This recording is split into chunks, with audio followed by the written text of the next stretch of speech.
Chapter 421, Human Life. A Note from a Mortal One. Book 1 is now available to order. Volume 1. 50+ chapters in advance on Patreon. So you mean to tell me they eat this every day? Asked Enos with eyes wide open. Syra laughed and nodded. That's normal. It's just seasoned food. Seasoned food, you say? He mumbled to himself. This is amazing.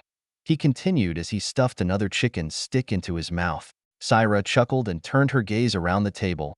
Essie had a happy smile on her face as she ate. She didn't look too surprised or shocked by the food, which meant her grandmother had done well to teach her. Brita, the goddess, was also sitting there exuding a sense of elegance as she skillfully used her knife and fork. Emmy was somewhat the same, although she struggled a bit with the fork and knife, while her twin brother Sidis was trying to remain composed. But his shining wide eyes betrayed him as he sneakily used magic to drag some of the dishes from the far side of the table toward him. Syra watched over everything with a soft, satisfied smile on her face. It has been a while since she was last amongst her own kind. Although she loved living amongst the mortals, she had still missed the interactions with other dragons, not to mention ones as adorable as them. A knock interrupted them, and Syra still stood up to answer. Enos was too busy gulping down the food to care. Brita and little Essie didn't seem to mind either. Only Sidis and Emmy raised their heads to glance at the door. Oh, so you are back. We heard you had guests over, so we brought over some food. An old lady with a kind face stood outside the house with a plate of food in her hands.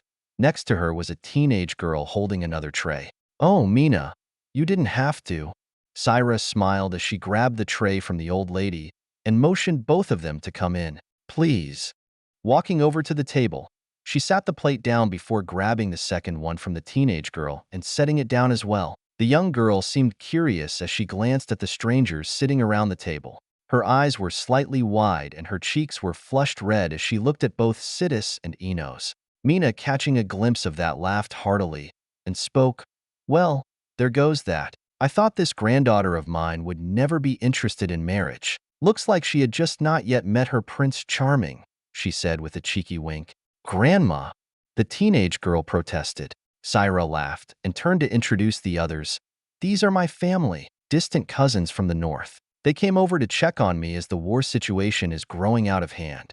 Oh ho, never heard you speaking of your family before, Syra. The old grandma gently patted her back with a nod. Well, I suppose it just never came up in a conversation. She then turned to the others who were still busy eating and spoke. Come on now, where are your manners? Say hello to the village chief. Brita elegantly sat her utensils down and gave a slight bow to the Mina and her granddaughter, causing the latter to blush even more. Maybe she does swing that way after all, Mina mumbled to herself with a chuckle as she returned the bow and glanced at her granddaughter. Brita, she said curtly, a noble? The village chief mused inwardly before answering, Pleasure to meet you. I'm this village's chief Mina, and this be my granddaughter Anna. Essie jumped off the table and happily waved her hands at them. Hello, I'm Essie. Well, aren't you just the most adorable little thing? Mina said and couldn't help but pull her into a hug. Anna, on the other hand, offered a shy wave and smile in response. Walking over to her, Essie whispered, Hey Anna. Yes? Did you ever experience the thrill of flying? Essie asked with an expectant tone. Flying? Yes. And no? Would you like to? Essie pressed even further. Stop it, Essie. Leave the MO. Letting out a fake cough, Sidis continued. Leave the young girl alone?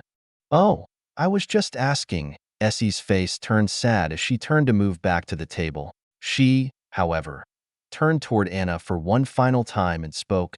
PSS, if you ever want to experience it, just come find me, she said with a slight giggle. Although confused over what had just happened, Anna was more focused on Sidis. Her face was awestruck like a maiden in love.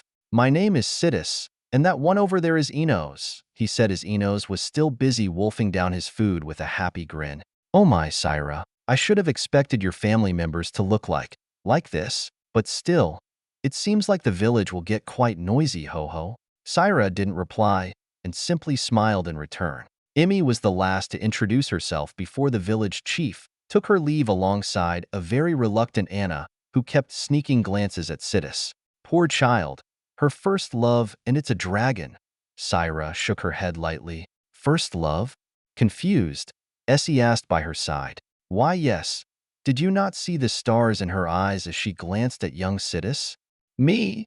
Confused Sidis asked with his head tilted. Yes, mortal emotions are quite easily influenced, especially by those with good looks.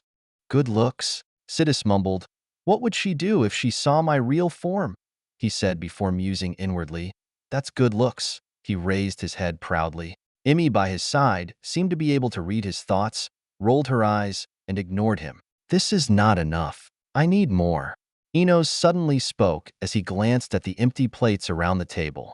Now, that's no way of asking for something, Syra said. I want more? He asked again, puzzled. Syra raised her brow at him. Please, he added. Good, and you'll get more when it's time for dinner. For now, help me take these plates to the kitchen. But I said please? Enos muttered in slight annoyance, but still complied. You guys help clean the table, would you?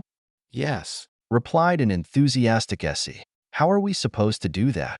Confused, Sidis scratched his head before waving his hand over the table and using his darkness mana to swallow everything. No magic, came Syra's voice from the kitchen. Chapter 422, Human Life 2. A note from Immortal Manga. Book 1 is now available to order. Volume 1. 50+ chapters in advance on Patreon. So you move every few years? Asked Emmy with clear interest on her face. Yes, being a wandering bard helps with that as well, so I don't usually stay in one place for long. Syra replied with a nod before taking a sip of alcohol from her mug. I like this thing called wine. Enos interrupted them from the side as he continued to chug wine from a barrel. Slow down. The drink isn't going anywhere. Syra reprimanded him with a frown, causing him to mutter something begrudgingly under his breath. So how long have you been doing that? Emmy asked again, ignoring her brother's shenanigans. Essie was laying down on the sofa with her feet up in the sky, a bored expression on her face, while Sidis was sitting next to her, examining his hands and figures and occasionally taking a sip from his drink. Brita, on the other hand, was next to Emmy, listening to Syra's story with curiosity. Oh dear, it's been too long, I've already lost count of the years, Syra chuckled. Aren't you tired of it? Brita suddenly asked. Her question made Syra raise her brow in surprise. Tired of what exactly? She asked with a gentle smile. Everything, the travels, the nomadic life. Don't you miss home? Brita's tone was soft as she asked. A loud burp interrupted them as Enos effortlessly raised his empty barrel and shouted, More!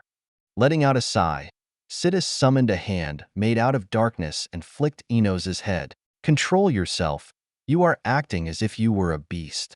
Ouch! Damn it, why did you hit me? I'll do it again if you don't calm down. Sidis rolled his eyes with a sigh before he re-summoned his hand made out of darkness. It looked strangely akin to a human hand, and he continued to study it alongside his own hand and compared the both. Enos grumbled once more under his breath and stood up before he made his way to an empty sofa and lay down. His massive frame was large enough that the bed didn't fit and his legs were on the ground as he lay, but he didn't seem to care. He closed his eyes, and almost right after, soft snoring could be heard. Watching over the ordeal, Syra's face never quite lost the gentle smile. She turned to glance at Brita, who was still waiting for her answer. A light sigh escaped her mouth. Well, of course, I would be lying if I said I didn't miss home. But, Brita asked. A somewhat awkward expression made its way across Syra's face as she avoided looking at the goddess. But, she took a deep breath before continuing, but I don't feel like I deserve to go back. Hearing her words, Sidis raised his gaze from his shadowy hand, and Essie, who was aimlessly staring at the ceiling, turned her eyes to the old dragoness. Another light laugh escaped Syra's mouth as she looked at everyone. Oh, don't give me that look. Shaking her head, she continued, It's something I've come to terms with a long time ago. Why? Essie hesitated before asking. Well, because you ran away. It was Brita who surprisingly answered. Her reply earned her a disapproving glare from Sidis, but Syra didn't seem to mind. Quite the opposite, her smile flashed brighter. Indeed, I ran away. But you don't have to fight, so you can't say you ran away. Essie jumped from the sofa and argued. While it is true that every dragon has the right to decide what they want to do by themselves, Syra shrugged lightly and continued, I feel like I've run away from certain responsibilities. Turning his attention back to his shadowy appendage, Sidis calmly replied, You can always go back.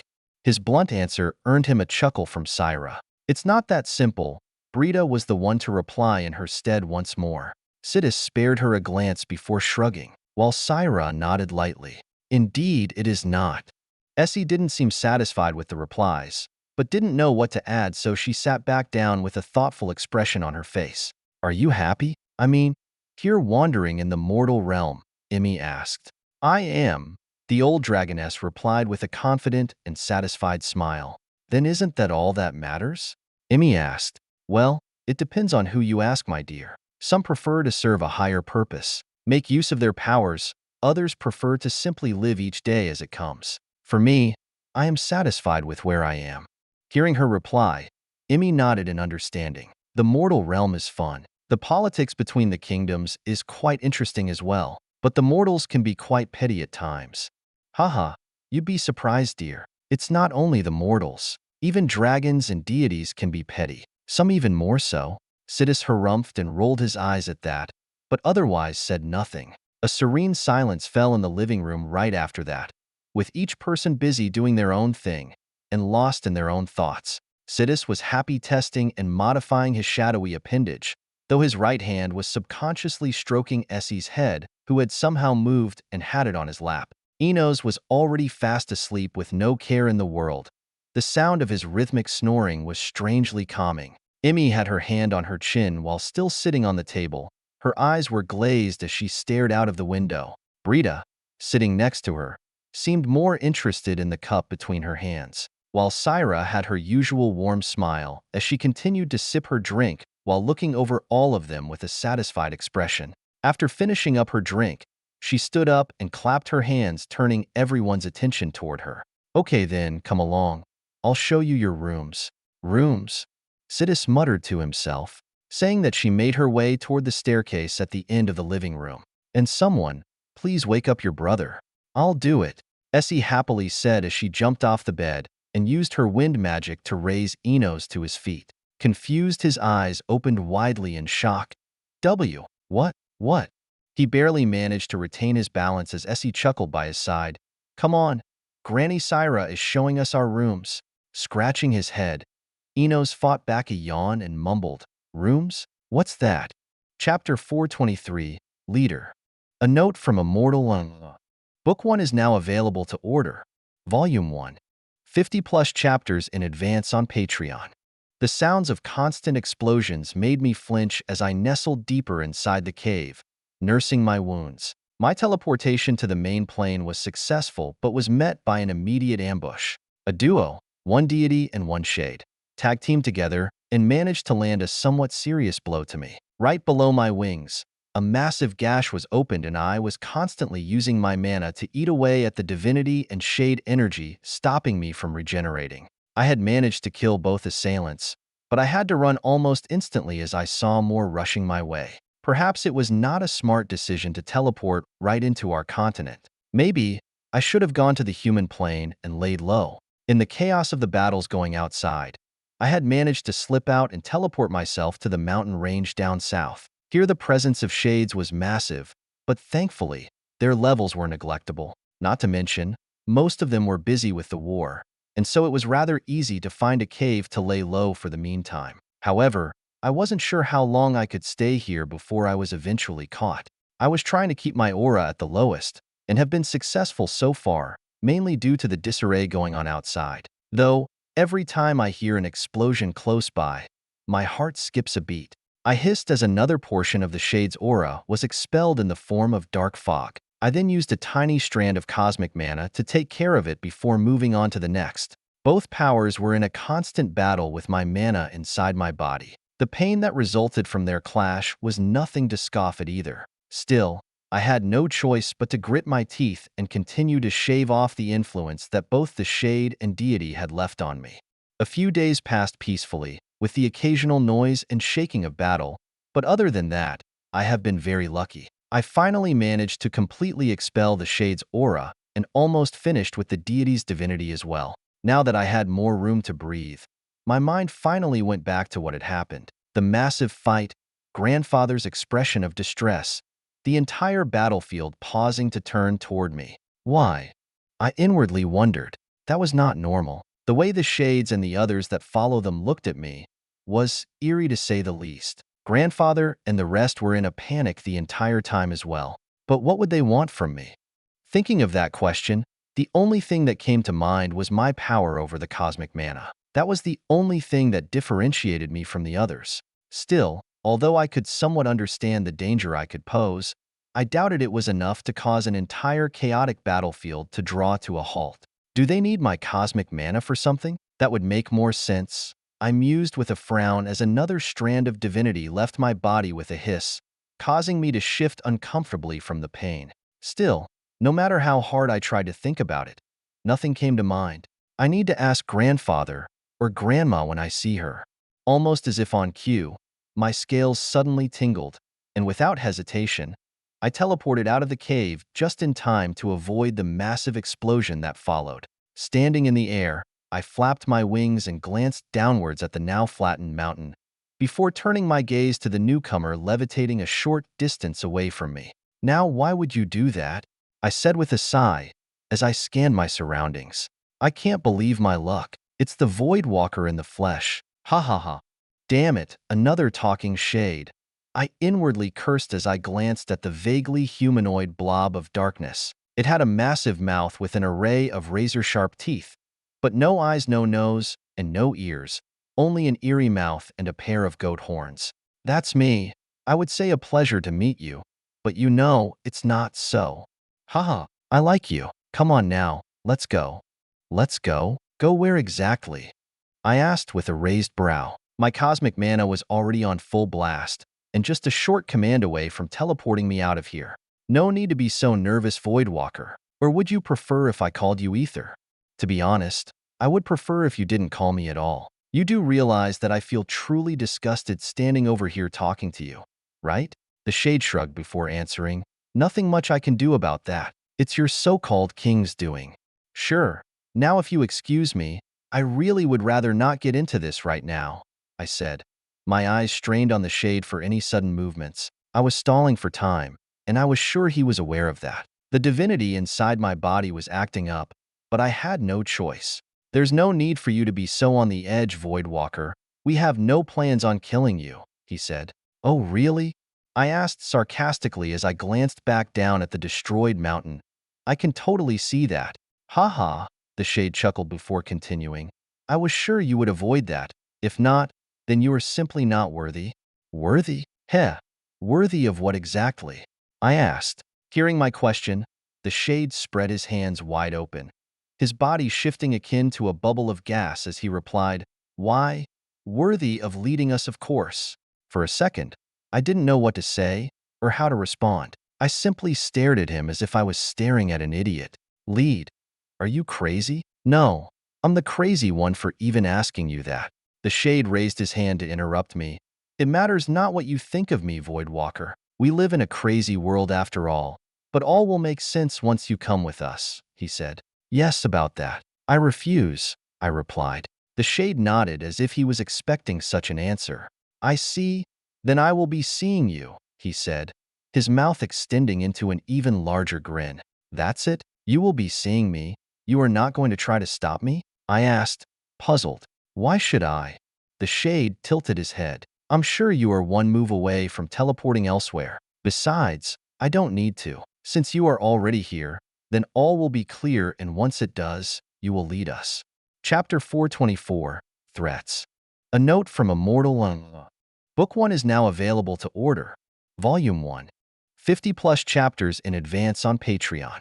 A yawn escaped from Enos's mouth as he fell down from the sofa. He lazily opened his groggy eyes, glancing at the group of people sitting around the table. For a second, confusion clouded his gaze. What the? Humans? Oh, look who finally decided to wake up and join us. Syra's voice echoed from the table, shaking off his sleepiness. Oh, Scratching his head, Enos stood up and glanced back at the sofa before speaking. This thing you call sofa is very comfortable. I don't know why you don't sleep inside your room, Essie chimed from the side, tilting her head in confusion. Another yawn escaped Enos's mouth as he made his way to the table and flopped down the chair.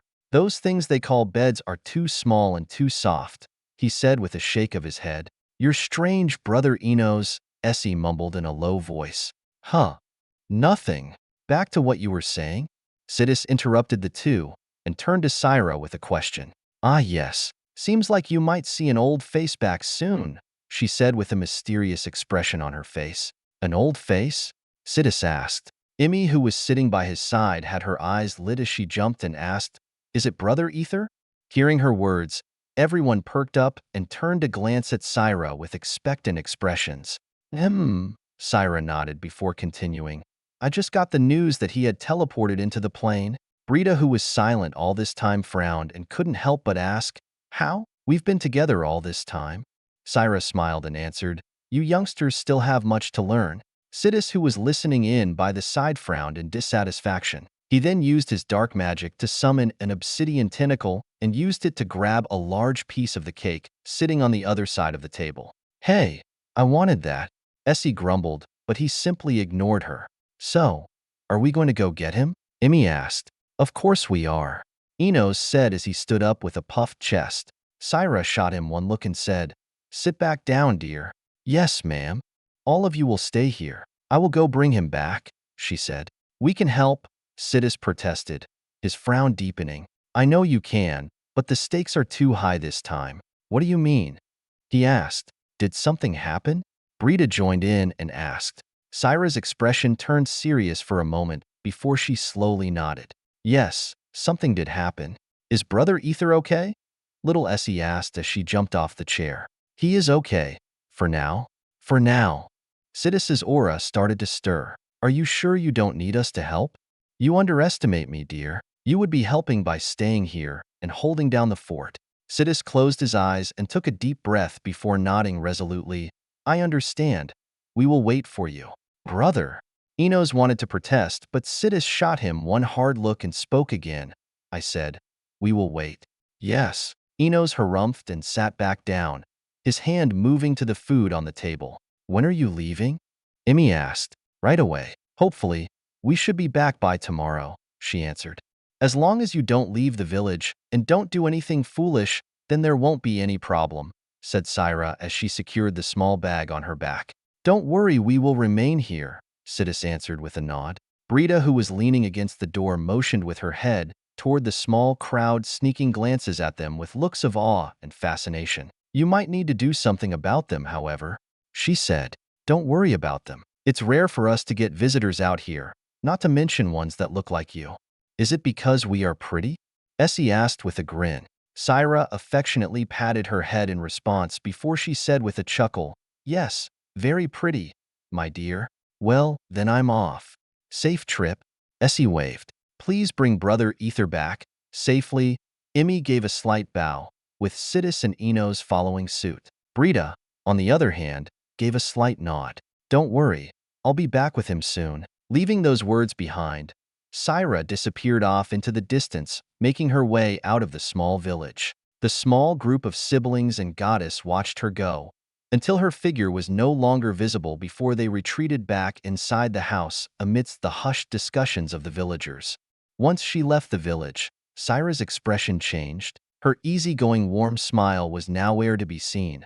A small sigh escaped her mouth before she spoke to the air in front of her. I didn't mind to bring in the other ones. They are her grandchildren after all. I would have done the same even if you didn't ask me to. They have no role in this war.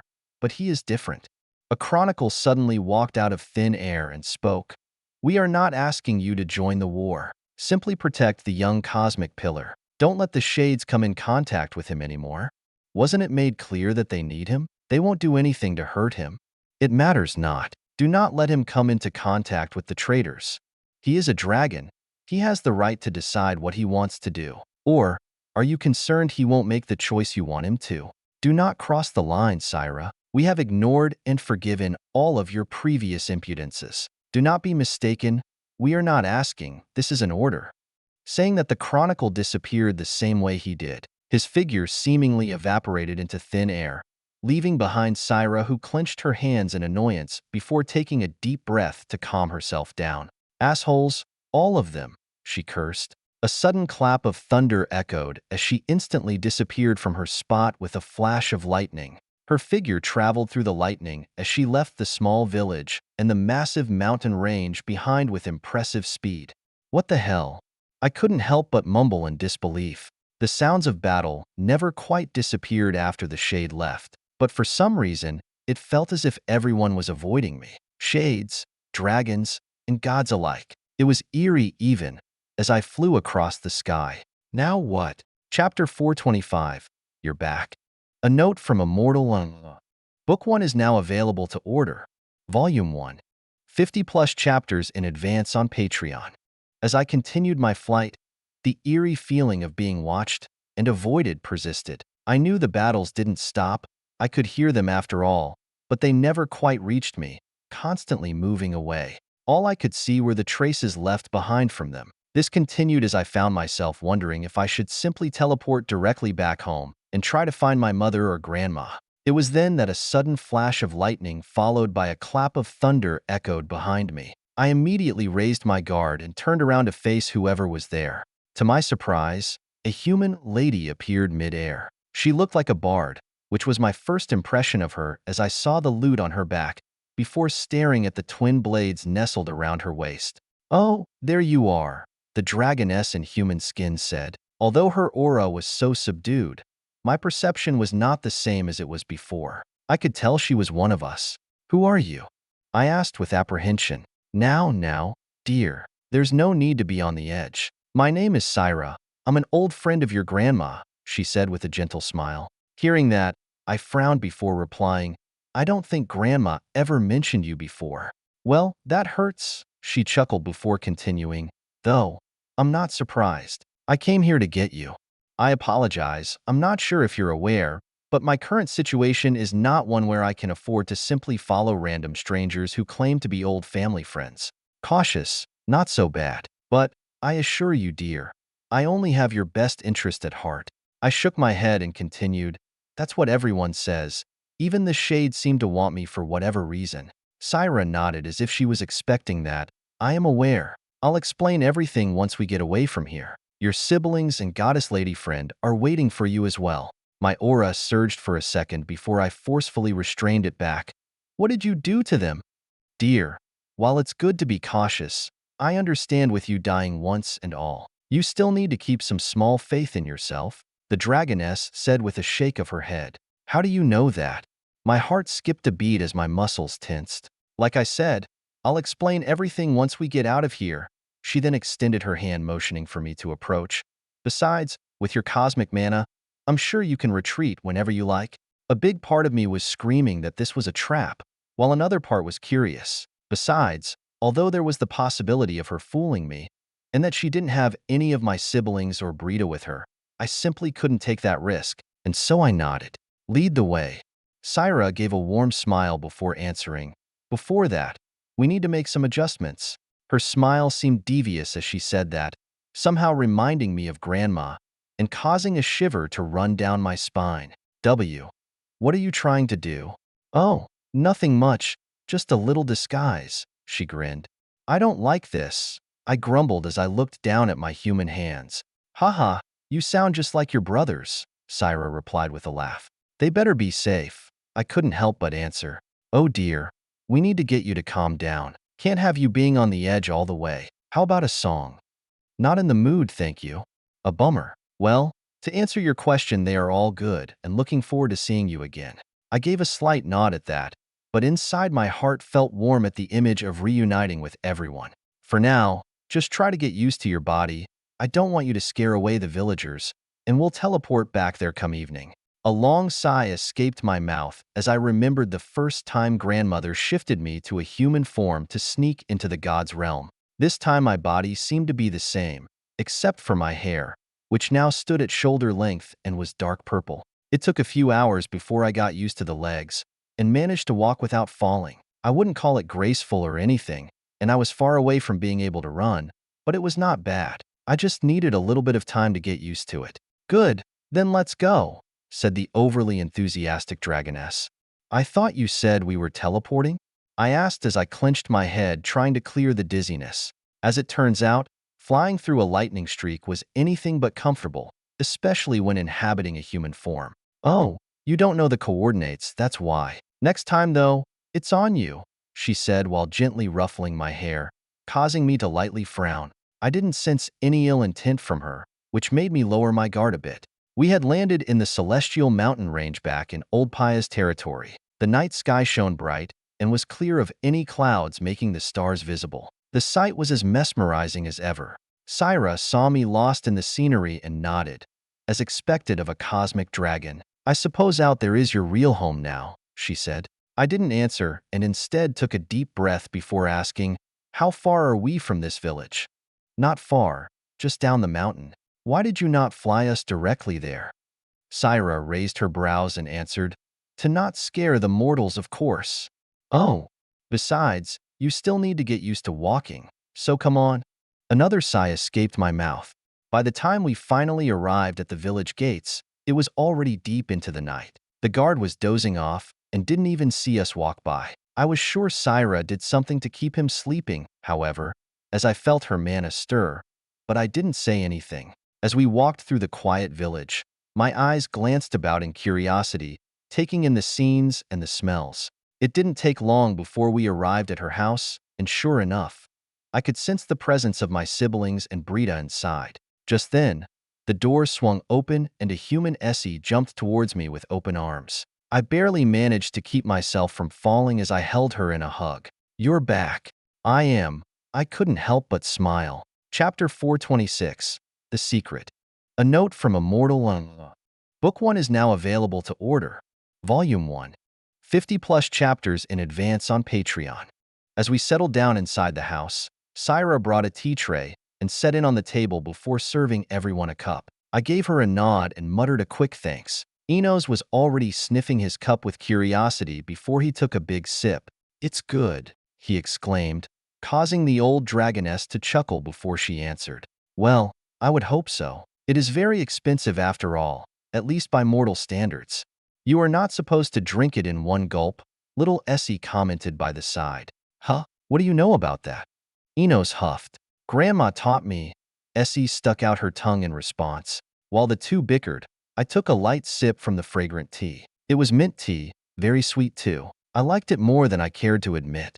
Raising my eyes, I met Brita's gaze and gave her a warm smile. The goddess nodded curtly, her trademark expressionless mask on her face like always, but I could see the hint of a smile around her eyes. I have gotten better at reading her moods ever since our first meeting. Now I was sure she was just bad at expressing her feelings. Your aura feels different, Sidis suddenly asked, and the entire table went silent.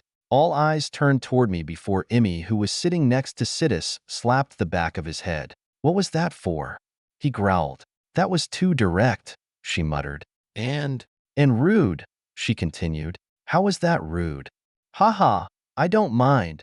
A chuckle escaped my mouth as I raised my hand to stop them from arguing. Well, I think a change in aura was inevitable, considering what had happened, I said. Sensing the sudden serious tone in my voice, everyone went silent and focused on me, waiting for me to recount my tale. And so I did. I began by retelling my journey from the very beginning, when I reached my death. The table was so quiet with everyone holding their breaths. Even Brita had a deep frown on her face. And that's about when Syra came to pick me up. I concluded my story, and for a while, no one said a thing. The sound of a chair being pushed back broke the silence, as Essie jumped into my arms for a hug. Oh, are you okay? She asked, her voice barely a whisper. A smile extended across my face, and I couldn't help but gently pat her light, fluffy green hair. Even as a human, she was still unbelievably adorable. Of course I'm fine. Who do you think I am? I replied with a laugh. So, are you stronger now? Enos hesitated for a split second before asking. I can still beat your ass if that's what you're asking, I grinned. This seemed to ignite his spirit, but Syra, who was quiet this entire time, suddenly spoke. Don't start anything here. dears." Her tone was icy, and it sent literal shivers down our spines. Enos's rising aura died right after that. "You said you will explain everything once he is here." Sidis suddenly asked the question that had been on my mind. "What exactly is going on?" He continued. I inwardly gave him a thumbs up of approval before turning my attention to Syra with a nod. Essie settled comfortably in my lap as I continued to pat her head, while Emmy and Brita looked just as curious. Enos took another final sip of his tea, downing the entire cup before asking, "Are we in danger?"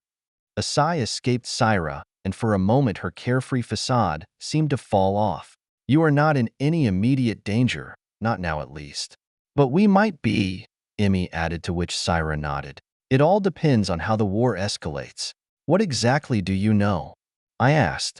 Taking a deep breath, Syra waved her hand, and I could sense her mana weaving through the table, forming a sort of barrier. One that didn't quite seem to be meant for protection against physical attacks, or any attacks for that matter. "What about to tell you may come as a shock, but although all of you are young, you are officially adults, so you need to keep your bearings."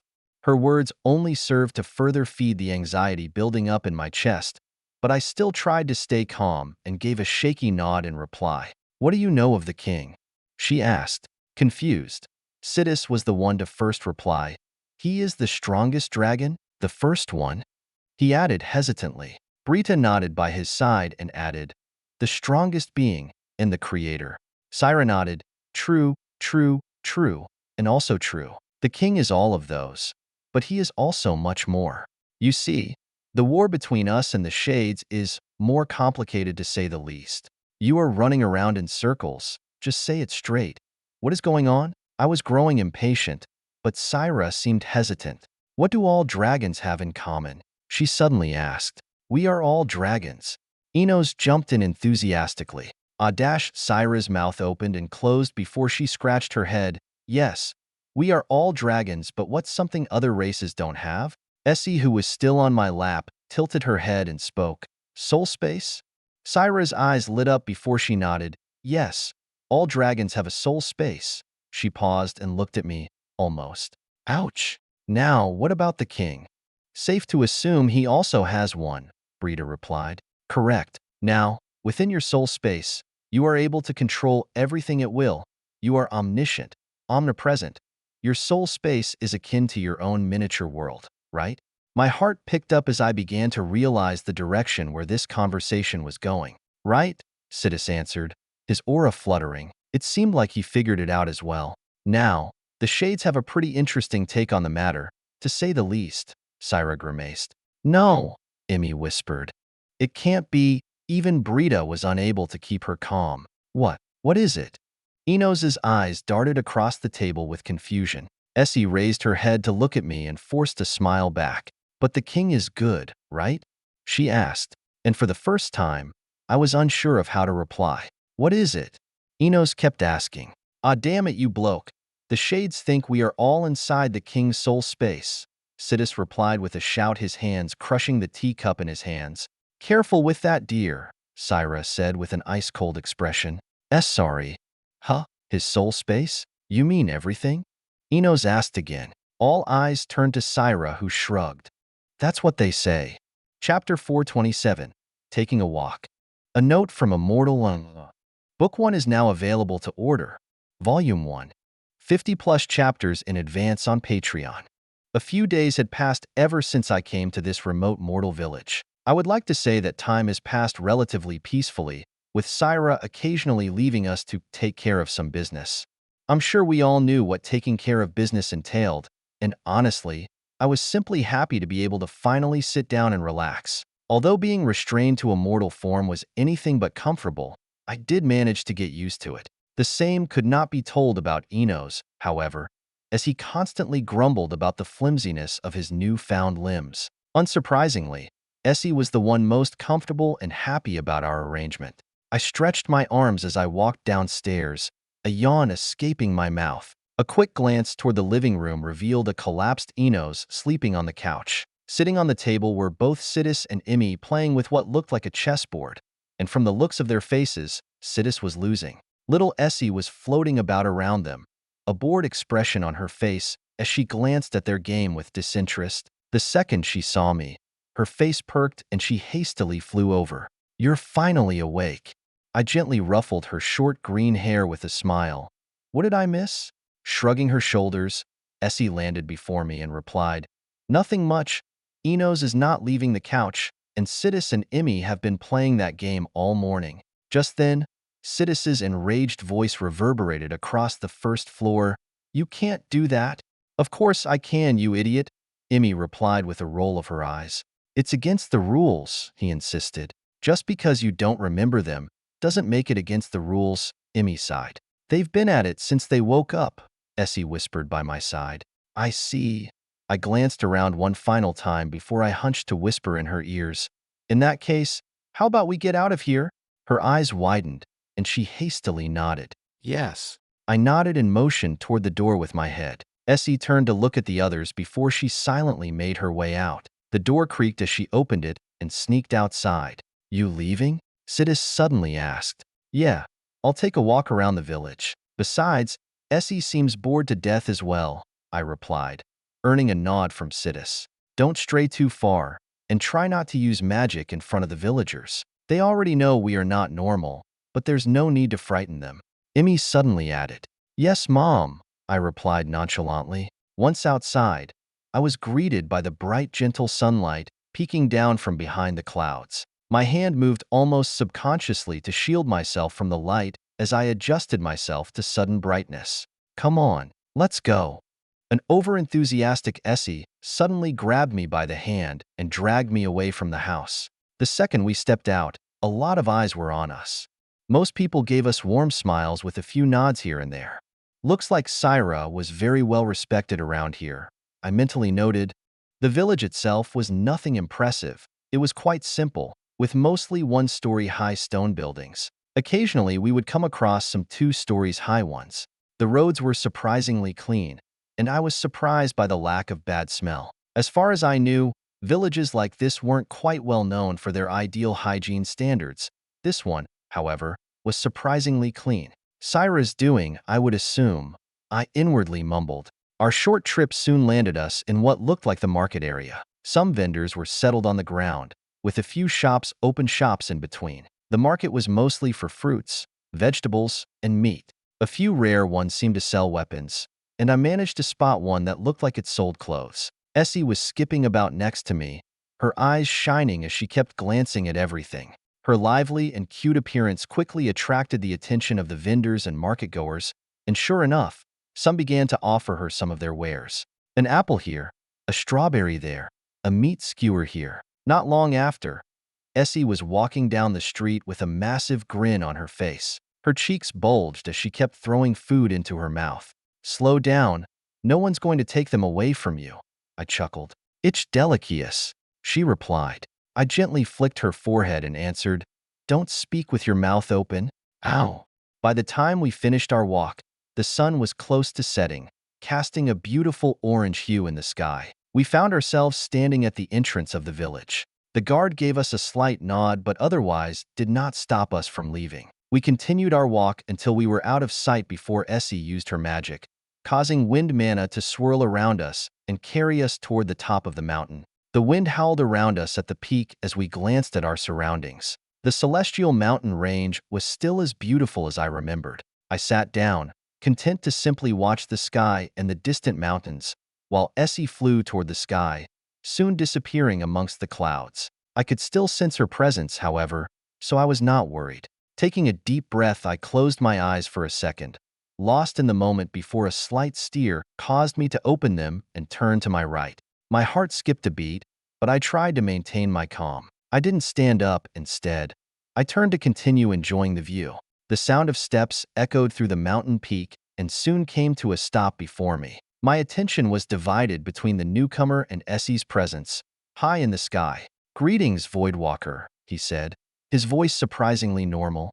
"I prefer Ether," I replied calmly. "My apologies then, Ether," he answered and sat down next to me. I couldn't help but turn to glance at him once more. His features were that of a normal middle-aged elf, with short blonde hair and a few strands of gray. He would have looked completely normal if not for his dark obsidian eyes lacking pupils and his disgusting aura. To what do I owe this pleasure? I replied, trying to keep my tone neutral. The man looked at the sky and spoke.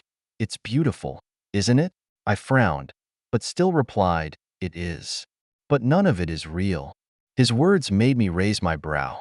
We do not belong here, ether. All of this, it's all but a cage meant to hold us. Is that so? I responded.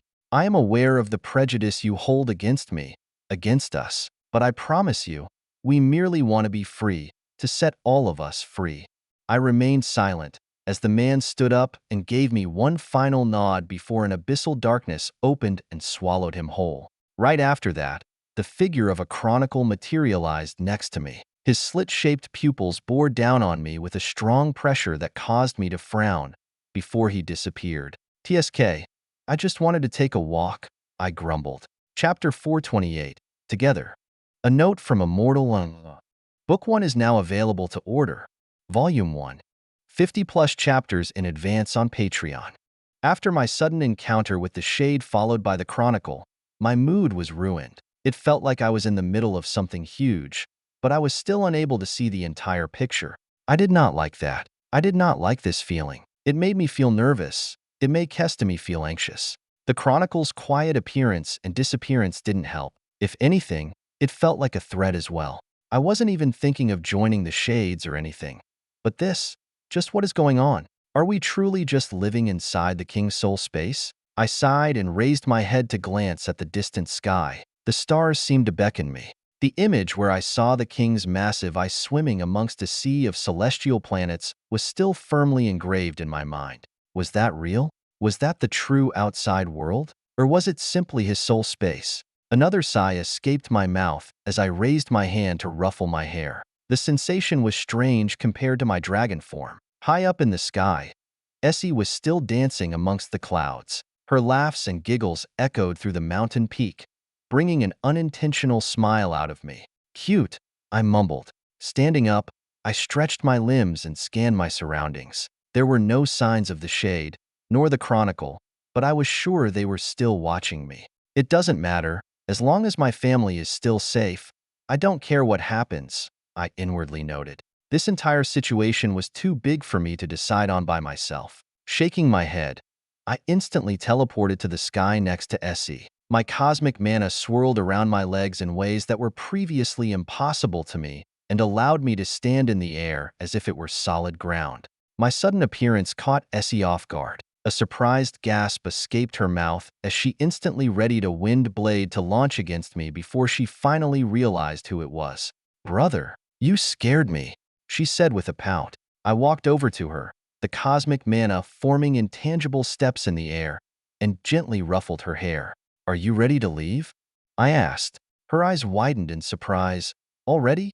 It's about time, besides, I don't want to be outside when Syra comes back," I replied with a nod. "But I still wanted to stay a bit longer," she mumbled. "The house is nice, but I miss flying more." I know, and we'll go out later again, just like old times." Her eyes seemed to light up as she asked, "And you'll let me sit on your head?"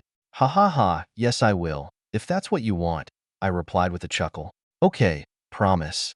Promise. With the little one satisfied, I held her hand and teleported us to the mountain below before we started our walk back home. As we walked back, I was once more mesmerized by the sights of the celestial peaks. Truly, the mortals have some very beautiful sights. I spoke. Essie, who was by my side, perked and answered, "I think the God's land is way prettier." "Oh, you went there with Grandma, right?" "Yes, I met one tree auntie, one angry yellow auntie, one nice pretty auntie, and the food. The food was amazing." I raised my brow as I listened to her recount her experience. "Angry yellow auntie?" I couldn't help but ask. "Yes, I forgot what Grandma called her, goddess of something, and she got very angry, and they fought before she gave me a very tasty piece of meat." "Is that so? Did Grandma bully another goddess to give up something?" "She definitely did, didn't she?" "So, did you like the realm of the gods and the time you spent with Grandma?"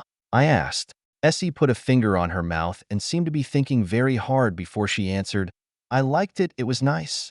She hesitated for a bit before she replied, "But I liked it better when all of us were together." she said, flashing me a wide, innocent grin. Look at you being all cute and all, I replied and couldn't help but pull her cheeks out. Ow, what is that for? She protested. That's for being too adorable. Come on, let's go.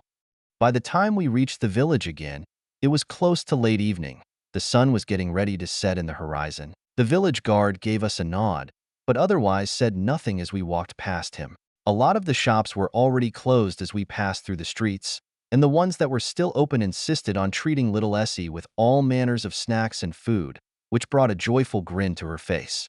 By the time we reached home, her hands and mouth were already full from all the food. Sidis was the one to open the door, and when he caught sight of her, he sent me a puzzled glance. Don't even ask. He shrugged and moved out of the way, allowing us inside. Syra still didn't come yet? I asked as I walked past him. Sidis shook his head and answered, No, not yet. Anything happened while we were out? You were barely out a day. Nothing happened. Brida's voice came from the kitchen. You never know. Where are the others? I asked. Enos is where you left him, still sleeping. Emmy went out to take a walk around the village.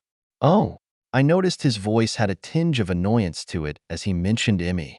Did you lose? I asked with a small smile. I didn't. She ran away the second she had a small advantage. I would have one if she didn't. He immediately argued, causing me to raise my hands up. Whoa, okay. I believe you. I laughed before I sent him a telepathic message. We are being watched. Continue acting normal. His face barely had any reaction to my message, and instead, he seemed more annoyed by the fact that he lost to Emmy. Who? He asked, his voice reverberating in my mind. I'm not sure, but should be both Shades and Chronicles. Did you meet them? Yes, both. What do you want to do? I think it's best if we stay together from now on. I'll get Emmy back. I can sense her better than anyone. Don't be late, I said and cut off our telepathic link. Sidis's annoyed expression remained on his face as he replied to me normally, You know what? I'll show you both. She can't continue running away from me. I'll bring her back for a rematch, he declared and angrily took off. There he goes. I mumbled with a smile and shook my head. Chapter 429. Chess. A note from a mortal manga. Book 1 is now available to order. Volume 1. 50+ chapters in advance on Patreon. It didn't take Sidis long before he came back along with Emmy. Her face looked cold as they walked back into the house. It seemed like he had already updated her on our situation. I closed the door behind us, and we moved to the living room, where Enos was still peacefully sleeping. Essie was sitting at the table, busy munching on the snacks she got from our earlier trip. Brita had moved to sit next to me. Her eyes subtly scanned our surroundings. Although she didn't show it, she was in a constant state of alert, ready to react in case of anything. I wonder what's taking Syra so long. Emmy was the first one to speak, breaking the heavy silence. It hasn't been that long yet, so I'm sure she's okay, I answered. Brita nodded by my side and added, From what I felt when it comes to her, she's very strong. True, I didn't get a good chance to sense the extent of her power, but from what I saw, her mastery over lightning is impressive, I replied. She's as old as grandmother. I suppose that's to be expected, Emmy spoke. Well, since we are all here, how about we play a round of that game? You guys were playing, I smiled. Sidis' eyes lit up as he nodded. Yes, this time, you can't run, he said while pointing at Emmy. The white-haired dragoness rolled her eyes and answered, Who said anything about running away? I was simply bored of winning. Winning? You were only up by one game. Sidis growled. A small chuckle escaped my mouth as I shook my head and turned to Brita. I guess it's going to be me and you. The goddess nodded and placed the board between us before asking, White or black? I'll go white, I grinned. How? I scratched my head in annoyance. Brita was sitting elegantly in front of me, her back straight and hair flowing smoothly behind her back, giving her a celestial aura. She had a small, satisfied smile on her face as she glanced at me with amusement. Well, who would have thought you'd be so bad? She teased. My frown deepened as I glanced at the board in front of me. I already lost this game, making it a total of 15 consecutive losses. I have long since forgotten about Emmy and Sidis's game, and was instead focused on the one with the beautiful goddess in front of me. Are you sure you're not cheating? I asked in annoyance. Brita gave a rare chuckle before she leaned in closer to my face. Her hand reached out and grabbed my chin as she looked directly into my eyes. I kind of like your human form. It makes it much easier to read your emotions, she said with a predatory grin, catching me by surprise. My mouth opened and closed as I did not know how to reply, and my heart silently skipped a beat. Brita's smile remained as she moved her hand and motioned to the board. Go on. I'll teach you, she said. Her smile of satisfaction never quite left her face. I took a deep breath and shook my head. Teach me? You're lucky. I was just going easy on you. Oh, is that so? She said. Of course. Well then, show me what you've got, Ether. Humph. I lost. It was simply impossible to win against her. It was as if she was able to read my mind. She managed to predict my movements long before I made them, and every time I thought I had the advantage, she would lead me by the nose, only for me to fall into her trap. I didn't want to admit it and give her the satisfaction, but she was undoubtedly the better player. It wasn't as if didn't improve, no. She was simply that much better. I had lost count of how many games I had lost. Emmy and Sidis had long since stopped and retired back to their rooms. Little Essie was sleeping next to Enos, snuggled against his chest. The giant was surprisingly considerate as he conveniently moved to leave enough space for her. With everyone sleeping, it was just us playing. A sigh escaped my mouth as I dropped my king. I lost? Of course you did, Brita said, her head leaning on her palm as she looked at me with a smile. Annoyed, I couldn't help but reply. You've been smiling quite a lot lately, I said. Hearing that, her brows were raised in surprise before she moved her hand to touch her face. Her smile dimmed for a split second before it returned, as bright as ever. I guess I have, she said. Wah. She then stood up and walked past me, ruffling my hair as she went. Good night, Ether. Good night. With her gone, the living room suddenly felt less bright. My eyes subconsciously drifted down to the chessboard. As I glanced at her pieces, a long sigh escaped my mouth. Well, fuck. I quietly muttered to myself. That night, I didn't sleep all that well. By the time morning came, I could hear everyone talking and bustling in the living room. I remained unmoving in my bed, staring at the ceiling. A yawn escaped my mouth as I raised my hand in front of me and glanced at it for a few seconds. Shaking my head, I forced myself to stand up, leaving the comfort of the bed as I stretched and made my way out of the room. If there was anything I enjoyed while being in human form, it would be the beds and the food. As soon as I opened my room door, I was met face to face with Brita, who was standing there about to knock. Morning, I said. Morning. I came to wake you up for breakfast. Syra came back as well, said Brita. Is that so? I'll be right there. Thank you. I answered a bit awkwardly. Brita then nodded and turned to leave. Once she was away, I couldn't help but facepalm. What the hell was that? Why was it so awkward? I scratched my hair in annoyance and abruptly paused when I felt a presence looking at me. Raising my head, my eyes came face to face with Sidis, who was standing in the corner of the hallway, the darkness making it hard to make out his figure. What are you doing there? I shouted. And nothing, he stammered before blending in with the shadows and disappearing from my sight. God damn it. There goes the respect. Chapter 430. Leaving. A note from a mortal. Book 1 is now available to order. Volume 1. 50+ chapters in advance on Patreon. There he is, Syra greeted me with an all-knowing smile. I gave her a slight nod as I walked to the living room area. Surprisingly, Enos was up and awake, perhaps something to do with the table full of food in front of him. I quickly scanned the room but found no traces of Sidis. Where did he go? I wondered. Emmy was sitting next to Brita and was asking her something about the land of the gods. Brita didn't seem that interested in the conversation, but still engaged with her nonetheless. Once she saw me, she gave me a small nod before turning her attention back to Emmy. Essie was also nowhere to be found, but I could sense her presence right outside the house. How did your business go? I asked Syra as I pulled a chair to sit down. The old dragoness grabbed a mug full of juice and sat down next to me before answering. Could have been better, but who am I to complain? She shrugged. Is that so? I nodded and moved my hand to what looked like a very tasty meat pie. Enos barely acknowledged my presence with a raise of his brows before he continued to wolf down the food. Yes, Syra nodded. and I could feel a faint trace of mana slip out of her body, but I wasn't able to see it, even when I tried. A slight frown made its way across my face, but I still tried not to react and took a bite out of the meat pie. The taste was just as I expected. Heavenly. We will need to leave soon, Syra said calmly. Her expression was still smiling, but her words were serious.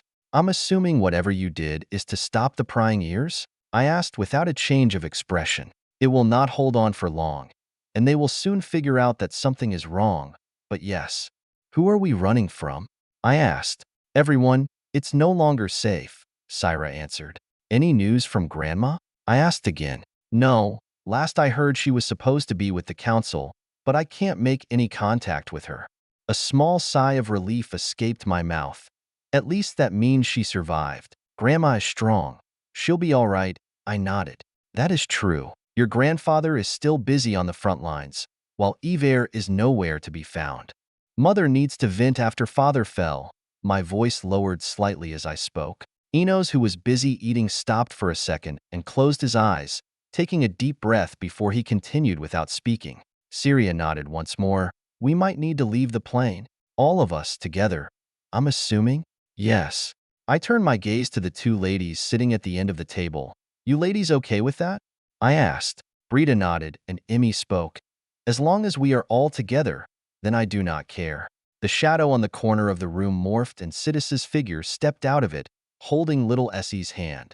That was so cool. It almost felt like Brother Ether's teleportation, but it also wasn't. It felt like walking through water, she said excitedly. Although he tried not to show it, Sidis's nose flared in pride as he nodded, nonchalantly. It's only for short distances and not teleportation. We walked through the shadows. He explained.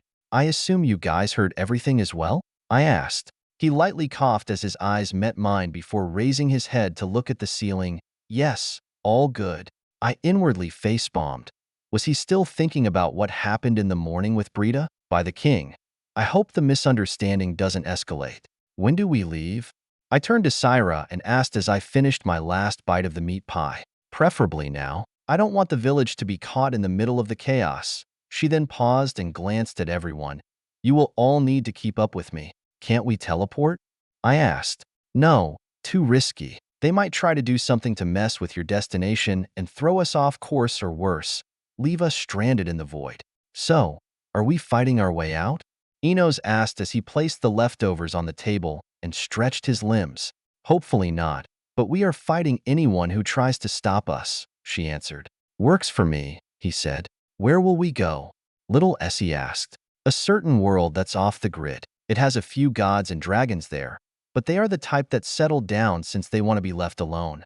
Well, what are we waiting for? Let's go, I answered. Syra nodded at all of us, and I could feel her mana retreat back into her body. Whatever magic she had used, it was no longer there. I could once again sense the gazes on us, and it made me feel extremely uncomfortable.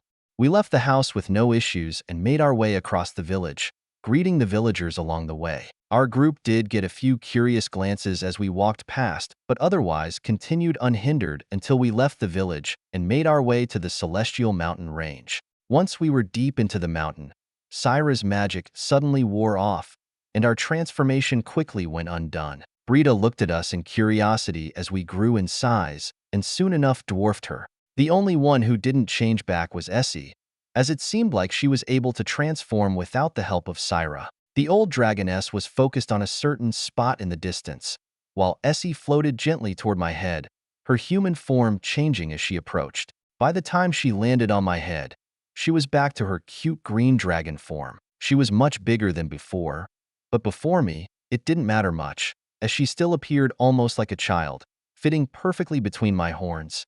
I missed this, she said with a giggle as she grabbed my horns. I smiled lightly and turned to look at Brita, who also lightly flew toward me. What? I asked.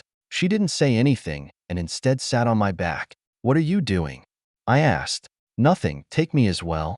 She answered with a shrug, under Essie's curious gaze. I could also see Sidis sneaking a glance our way. The second I turned toward him, he quickly averted his gaze and looked elsewhere. A long sigh escaped my mouth as I lightly shook my head. Are we leaving? I asked Syra as she still remained in her human form gazing at the horizon. It seems like they really want me to stay, she answered with a growl, and for the first time, my heart truly skipped a beat as her aura filled with rage slowly leaked. What happened?